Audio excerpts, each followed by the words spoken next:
the Chase Thomas Podcast, for people who have nothing but time to kill. Nico, yep. He has something different in that room in terms of just his pass catching and playmaking ability at the tight end position that Tennessee's not had in the Heupel era. So I'm very curious about him.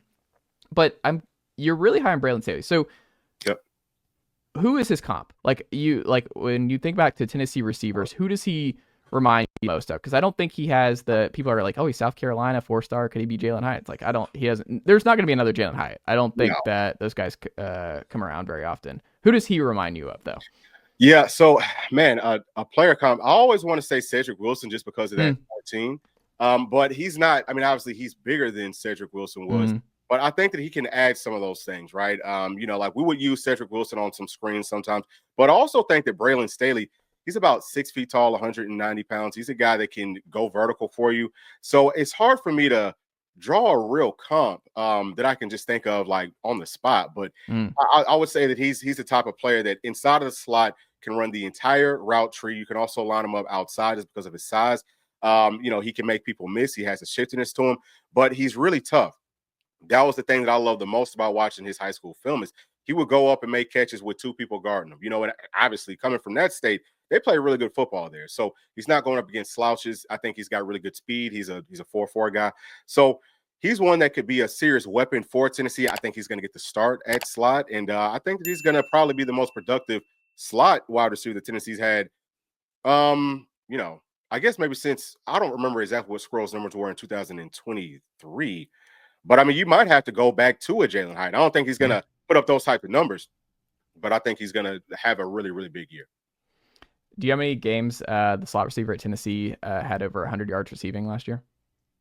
0. 0. Yeah, it's crazy.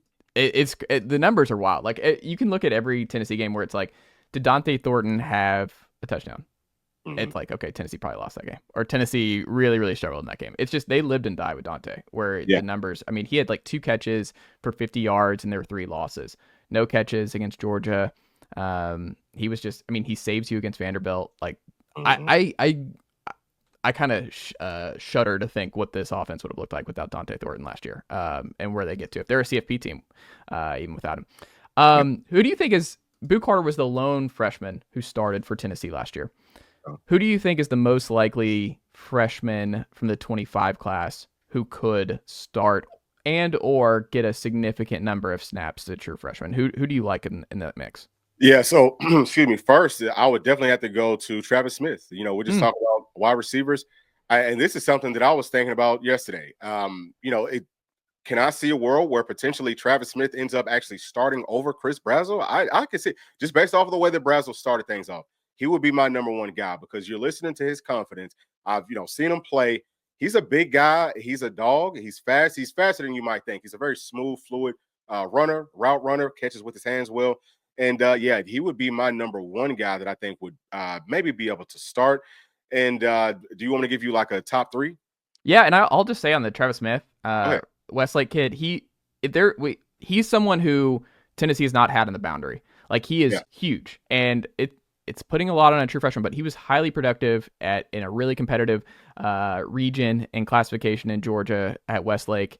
It's a great program, and I think the pedigree with Travis, and he seems like his interviews yesterday with media, there's an aura with him, or there's a confidence where I don't think he's going to be fazed by getting a lot thrown at him as a true freshman, but he has that kind of Cedric Tillman build where he's not going to scare opposing defenses, I think, with his speed. I don't think he is an elite speedster on the outside, but I think he is someone that Tennessee has sorely missed on the perimeter with his kind of frame and his kind of his length. I'm excited about Travis Smith. Like, do you see kind of that upside of Cedric Tillman in this offense for Travis? Yeah, I think that's a good comp. I think he's going to be better than that. I think he's faster than he might look, but he is that guy that's going to make those tough catches that Nico needs. Like you need somebody that, hey, it's tight coverage. It's a playoff game. It's 3rd and 8. We know that Travis Smith is, they're probably sitting on that route, but who's going to be that dog to go make that catch? And that's definitely Travis Smith. And I think that the other guys, I think that Mike Matthews, I think that Braylon Staley, I think that they're very similar just as far as that part of it goes. But yeah, I think he's going to be outstanding. We might not see that in his first season, but second year, sophomore year, junior year, yeah, he's going to be one of the best, I think, wide receivers in the entire country. I'm very high on Travis Smith for sure. I love that. So who is the list? Nicely done, nephew. The Chase Thomas Podcast. Hell yeah.